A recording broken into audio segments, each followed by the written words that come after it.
님들, 정부가 대놓고 밀어주는 생애 최초 주택 정책. 그 달콤한 유혹 뒤에 숨겨진 진짜 그림자 알고 있어?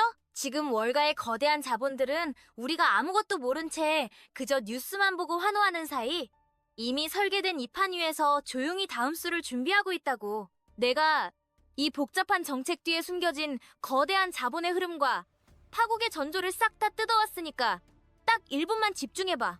2016년 대한민국 주택시장은 거대한 소용돌이의 한가운데 서 있어. 금리는 롤러코스터처럼 요동치고 새 아파트는 씨가 마른 듯 찾기 힘들지. 규제는 또 어찌나 깐깐한지 숨통을 조이는 압박이 상상을 초월해. 마치 거친 파도가 휘몰아치는 바다 한가운데 떠있는 작은 배 같았어. 그런데 그 순간 정부가 무주택 서민들을 향해 구원의 손길을 내밀었지.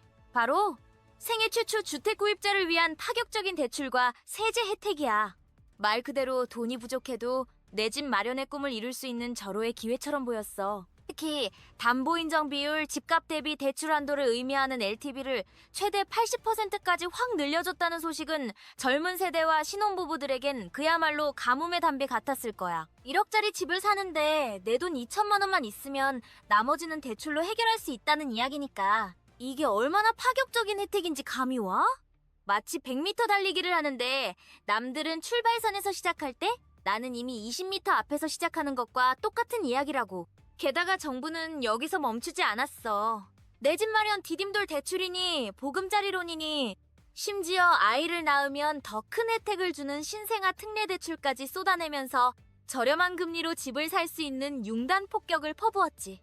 이 모든 정책 대출은 일반 대출과 달리 총 부채 원리금 상환 비율, 즉 빚 갚는 능력 대비 대출액을 제한하는 DSR 규제에서도 한 발짝 비켜서 있었어. 빚이 많아도 소득이 적어도 일단 돈을 빌릴 수 있게 해준다는 거야. 이 정도면 돈이 없어서 집을 못 샀던 사람들에겐 하늘이 내린 기회처럼 보였을 거야. 그런데 말이야, 정부가 준다고 한 이 달콤한 사과 속에 치명적인 독이 숨겨져 있었어. 바로 스트레스 DSR이라는 보이지 않는 족쇄지. 다들 LTV 80% 풀렸다고 좋아했는데 막상 은행문을 열고 들어가 보면 현실은 완전히 달랐어. 스트레스 DSR은 변동금리 대출을 받을 때 앞으로 금리가 더 오를 수도 있다는 가능성을 미리 가정해서 대출 한도를 확 줄여버리는 제도거든? 마치 시험 볼 때 갑자기 문제 난이도가 확 올라가는 것처럼 대출 금리에 보이지 않는 가산점이 붙는다고 생각해봐. 연소득 1억 원을 버는 사람도 스트레스 DSR이 적용되면 대출 가능 금액이 1억 원 넘게 줄어드는 마법이 펼쳐지는 거야. 분명히 LTV 80% 된다고 했는데 막상 은행 가보면 60%도 안 나오는 기가 막힌 상황을 마주하게 되는 거지. 그럼 어떻게 될까? 이 보이지 않는 벽에 부딪힌 사람들은 결국 DSR 규제에서 벗어난 정책 대출로만 눈을 돌릴 수밖에 없어. 이게 바로 월가애들이 노리는 거야. 선택지를 좁혀서 특정 길로 몰아가는 거지. 무주택 실수요자들을 위한 정책이라는 명분 아래 일반 시장 대출은 사실상 문턱을 높여버리고 특정 정책 대출 상품으로만 자금 흐름을 유도하고 있는 거야. 그리고 2026년 이 모든 판을 뒤흔들 거대한 쓰나미가 오고 있어.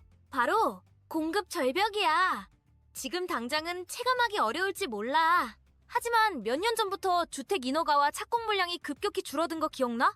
부동산 시장은 이런 변화가 현실로 나타나기까지 23년의 시차가 있어. 마치 수도꼭지를 잠근 지 23년 지나서야 물이 안 나오는 걸 체감하는 것과 똑같아.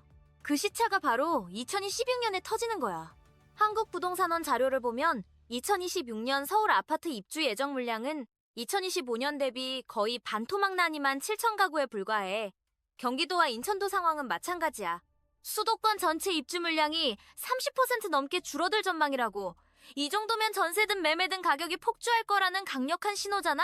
PF 위기로 건설 현장은 멈춰섰고 공사비는 하늘 높은 줄 모르고 치솟고 있지. 도시 정비 사업은 행정 절차 때문에 거북이 걸음이고 이런 상황에서 돈은 빌려줄게. 그런데 집은 없어?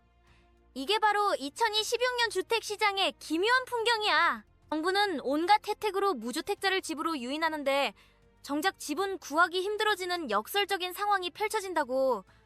이 모든 건 우연이 아니야. 거대한 자본은 이미 이 균열을 감지하고 파국 속에서 자신들의 기회를 찾고 있어.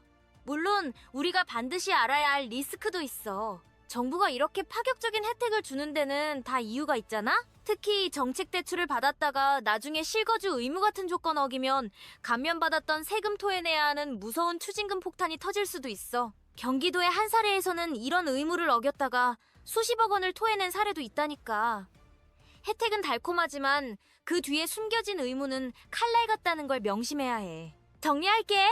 결국 2026년 주택시장은 겉으로는 무주택 서민을 위한 달콤한 유혹처럼 보이지만 그 이면에는 강력한 규제의 족쇄와 절벽에 가까운 공급 부족이라는 거대한 파국이 숨겨져 있어. 월가의 빅플레이어들은 이미 이 틈새에서 자신들의 기회를 찾고 움직이고 있다고. 우리가 집 한 채 마련하려고 숨죽이며 정부 정책에 촉각을 곤두세우는 동안 그들은 훨씬 더 큰 그림을 그리고 있었어. 눈앞에 아파트 한 채, 대출 한 건에 일희일비하는 우리와 달리 월가의 금융심장부에서는 이 모든 정책 대출의 흐름을 하나의 거대한 자산으로 바라보고 있었지. 그들에게 생애 최초 주택 구입자 정책은 단순히 주택 매수를 독려하는 제도가 아니었어. 이 모든 판은 이미 짜여진 고차 방정식과 같아. 수많은 사람이 은행 문턱을 넘으며 LTV 80%라는 숫자 앞에서 환호했을지 몰라. 드디어 내 집을 가질 수 있다는 부푼 꿈을 안고 말이지. 하지만 잘 생각해봐. 그들이 품에야 하는 건 달콤한 희망만이 아니었어. 미래를 담보로 한 거대한 빚더미였지. 정부의 정책 대출이 언뜻 보기에 일반 대출보다 훨씬 유리하고 안전해 보일 수 있어. 하지만 기억해. 정부가 보증하는 대출이라고 해서 영원히 저금리일 거라고 착각하면 안 돼. 주택담보대출 금리는 시장 상황에 따라 요동치는 파도와 같아. 지금 당장은 잔잔해 보여도 언젠가 거친 폭풍우를 만나면 그 파고는 상상을 초월할 수 있다고. 수년 뒤 경제 상황이 뒤바뀌고 글로벌 금리가 꿈틀거리기 시작하면 정책 대출의 금리도 서서히 그리고 무섭게 오를 거야. 많은 정책 대출이 처음엔 낮은 고정금리를 제공하는 듯 보이지만 일정 기간이 지나면 변동금리로 전환되거나 금리가 계단식으로 상승하는 구조를 가지고 있어. 마치 푹신한 소파에 앉아 편안하게 게임을 하다가 갑자기 소파 바닥이 푹 꺼지며 발 아래 깊은 낭떠러지가 펼쳐지는 것과 같달까. 그제야 사람들은 깨닫겠지. 매달 나가는 원리금이 감당할 수 없는 수준으로 불어났다는 걸 말이야. 여기에 엎친 데 덮친 격으로 우리가 앞에서 이야기했던 공급 절벽이 본격적으로 시장을 강타하는 순간이 오면 상황은 더욱 기묘하게 흘러갈 거야. 2016년 이후 아파트 입주 물량이 급감하면 기존 주택의 가치는 일시적으로 치솟을 수 있어. 집값이 오르면 기분 좋지 않냐고? 아니, 그건 또 다른 함정이 될 수 있어. 폭등한 집값은 내가 부자가 된 것 같은 착각을 불러일으키고 더 무리해서 대출을 받도록 유도해. 이미 영혼까지 끌어모아 집을 산 사람들은 지금이라도 더 큰 집으로 갈아타야 하나? 하는 조급함에 휩싸일 거고, 아직 집이 없는 사람들은 이번이 마지막 기회다 라며 막차에 올라타기 위해 더 많은 빚을 내게 될 거야. 이 모든 과정에서 금융기관은 더 많은 대출을 내주고 월가의 큰손들은 자신들이 이미 재가공해 놓은 MBS의 가치가 오르는 것을 보며 조용히 미소를 짓겠지. 하지만 이런 상황은 오래가지 못해. 주택가격이 비정상적으로 치솟고 대출금리가 가파르게 오르기 시작하면 결국 개인들의 상환 능력은 한계에 다다를 수밖에 없어. 금리는 오르고 소비는 위축되고 기업들은 힘들어지면서 일자리마저 불안해지는 도미노 현상이 벌어질 수 있어. 상상해봐.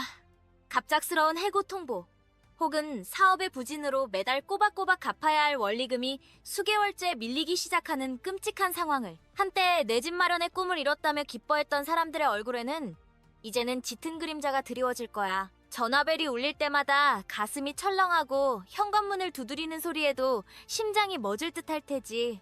바로 이때 거대한 자본은 자신들의 존재감을 드러내기 시작해. 채무를 감당하지 못하는 사람들이 속출하고 금융시장에는 불안감이 팽배해지면 은행들은 어쩔 수 없이 경매로 넘어가는 주택들을 쏟아내기 시작할 거야. 이게 바로 월가의 금융 공룡들이 그토록 기다리던 순간이야.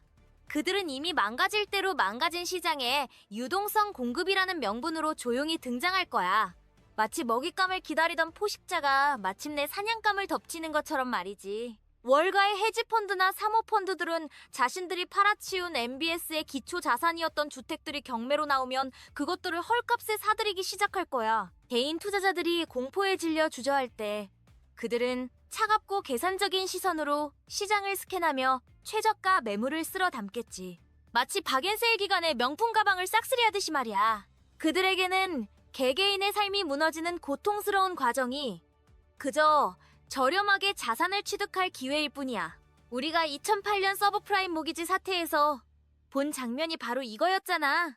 미국 정부는 주택 소유율을 높이겠다고 저소득층에게도 대출을 남발했고 그 대출들이 월가에서 기상천외한 파생 상품으로 재가공되어 전 세계에 뿌려졌어. 그리고 금리가 오르고 주택 시장이 붕괴하자 서민들은 거리에 나앉았지만 월가의 금융사들은 자신들이 만들어낸 금융상품의 폭락을 예측하고 베팅하며 막대한 이득을 챙겼지. 심지어 나중에 정부가 구제금융을 통해 망해가는 금융사들을 살려주면서 그들은 결국 아무런 책임도 지지 않고 다시 시장의 지배자로 군림했어.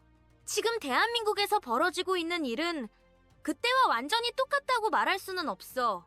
하지만 빚을 내서 집을 사게 하고 그 빚을 금융상품으로 재가공하며 결국 그 시스템이 흔들릴 때 자본이 헐값에 자산을 쓸어 담는 이 기시감 넘치는 흐름은 소름 끼치도록 닮아있지 않니?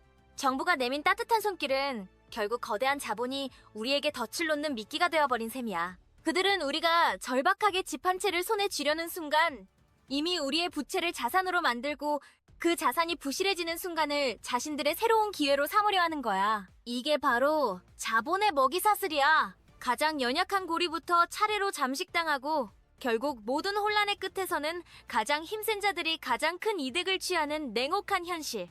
우리는 이 거대한 파도 속에서 어디로 흘러갈지 알 수 없는 작은 조각배에 타고 있는 것과 같아. 이 모든 판은 이미 짜여진 고차 방정식과 같아. 수많은 사람이 은행 문턱을 넘으며 집값의 80%까지 대출을 받을 수 있다는 숫자에 환호했을지 몰라. 드디어 내 집을 가질 수 있다는 부푼 꿈을 안고 말이지. 하지만 잘 생각해봐. 그들이 품에 안은 건 달콤한 희망만이 아니었어. 미래를 담보로 한 거대한 빚더미였지. 정부의 정책 대출이 언뜻 보기에 일반 대출보다 훨씬 유리하고 안전해 보일 수 있어. 하지만 기억해. 정부가 보증하는 대출이라고 해서 영원히 저금리일 거라고 착각하면 안 돼. 주택담보대출 금리는 시장 상황에 따라 요동치는 파도와 같아.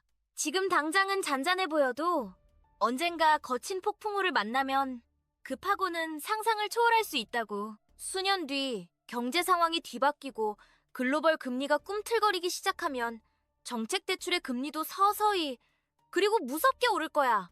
많은 정책 대출이 처음엔 낮은 고정금리를 제공하는 듯 보이지만 일정 기간이 지나면 변동금리로 전환되거나 금리가 계단식으로 상승하는 구조를 가지고 있어. 마치 푹신한 소파에 앉아 편안하게 게임을 하다가 갑자기 소파 바닥이 푹 꺼지며 발 아래 깊은 낭떠러지가 펼쳐지는 것과 같달까. 그제야 사람들은 깨닫겠지. 매달 나가는 원리금이 감당할 수 없는 수준으로 불어났다는 걸 말이야. 여기에 엎친 데 덮친 격으로 우리가 앞에서 이야기했던 공급 절벽이 본격적으로 시장을 강타하는 순간이 오면 상황은 더욱 기묘하게 흘러갈 거야. 2026년 이후 아파트 입주 물량이 급감하면 기존 주택의 가치는 일시적으로 치솟을 수 있어. 집값이 오르면 기분 좋지 않냐고? 아니, 그건 또 다른 함정이 될 수 있어. 폭등한 집값은 내가 부자가 된 것 같은 착각을 불러일으키고 더 무리해서 대출을 받도록 유도해. 이미 영혼까지 끌어모아 집을 산 사람들은 지금이라도 더 큰 집으로 갈아타야 하나? 하는 조급함에 휩싸일 거고 아직 집이 없는 사람들은 이번이 마지막 기회다 라며 막차에 올라타기 위해 더 많은 빚을 내게 될 거야. 이 모든 과정에서 금융기관은 더 많은 대출을 내주고 월가의 큰손들은 자신들이 복잡한 금융상품으로 재가공해놓은 주택담보증권의 가치가 오르는 것을 보며 조용히 미소를 짓겠지? 하지만 이런 상황은 오래가지 못해. 주택가격이 비정상적으로 치솟고 대출금리가 가파르게 오르기 시작하면 결국 개인들의 상환 능력은 한계에 다다를 수밖에 없어. 금리는 오르고 소비는 위축되고 기업들은 힘들어지면서 일자리마저 불안해지는 도미노 현상이 벌어질 수 있어. 상상해봐. 갑작스러운 해고 통보 혹은 사업의 부진으로 매달 꼬박꼬박 갚아야 할 원리금이 수개월째 밀리기 시작하는 끔찍한 상황을. 한때 내 집 마련의 꿈을 이뤘다며 기뻐했던 사람들의 얼굴에는 이제는 짙은 그림자가 드리워질 거야. 전화벨이 울릴 때마다 가슴이 철렁하고 현관문을 두드리는 소리에도 심장이 멎을 듯할 테지. 바로 이때 거대한 자본은 자신들의 존재감을 드러내기 시작해. 채무를 감당하지 못하는 사람들이 속출하고 금융시장에는 불안감이 팽배해지면 은행들은 어쩔 수 없이 경매로 넘어가는 주택들을 쏟아내기 시작할 거야. 이게 바로 월가의 금융 공룡들이 그토록 기다리던 순간이야. 그들은 이미 망가질 대로 망가진 시장에 유동성 공급이라는 명분으로 조용히 등장할 거야. 마치 먹잇감을 기다리던 포식자가 마침내 사냥감을 덮치는 것처럼 말이지. 월가의 헤지펀드나 사모펀드들은 자신들이 팔아치웠던 주택담보증권, 즉 주택대출 채권을 묶어 만든 금융상품의 기초가 되는 주택들이 경매로 나오면 그것들을 헐값에 사들이기 시작할 거야. 개인 투자자들이 공포에 질려 주저할 때 그들은 차갑고 계산적인 시선으로 시장을 스캔하며 최저가 매물을 쓸어 담겠지. 마치 박앤세일 기간의 명품 가방을 싹쓸이하듯이 말이야. 그들에게는 개개인의 삶이 무너지는 고통스러운 과정이 그저 저렴하게 자산을 취득할 기회일 뿐이야. 우리가 2008년 서브프라임 모기지 사태에서 본 장면이 바로 이거였잖아. 미국 정부는 주택 소유율을 높이겠다고 저소득층에게도 대출을 남발했고 그 대출들이 월가에서 기상천외한 파생상품으로 재가공되어 전 세계에 뿌려졌어. 그리고 금리가 오르고 주택시장이 붕괴하자 서민들은 거리에 나앉았지만 월가의 금융사들은 자신들이 만들어낸 금융상품의 폭락을 예측하고 베팅하며 막대한 이득을 챙겼지. 심지어 나중에 정부가 구제금융을 통해 망해가는 금융사들을 살려주면서 그들은 결국 아무런 책임도 지지 않고 다시 시장의 지배자로 군림했어. 지금 대한민국에서 벌어지고 있는 일은 그때와 완전히 똑같다고 말할 수는 없어. 하지만 빚을 내서 집을 사게 하고 그 빚을 금융상품으로 재가공하며 결국 그 시스템이 흔들릴 때 자본이 헐값에 자산을 쓸어 담는 이 기시감 넘치는 흐름은 소름 끼치도록 닮아있지 않니? 정부가 내민 따뜻한 손길은 결국 거대한 자본이 우리에게 덫을 놓는 미끼가 되어버린 셈이야. 그들은 우리가 절박하게 집 한 채를 손에 쥐려는 순간 이미 우리의 부채를 자산으로 만들고 그 자산이 부실해지는 순간을 자신들의 새로운 기회로 삼으려 하는 거야. 이게 바로 자본의 먹이사슬이야. 가장 연약한 고리부터 차례로 잠식당하고 결국 모든 혼란의 끝에서는 가장 힘센 자들이 가장 큰 이득을 취하는 냉혹한 현실. 우리는 이 거대한 파도 속에서 어디로 흘러갈지 알 수 없는 작은 조각배에 타고 있는 것과 같아.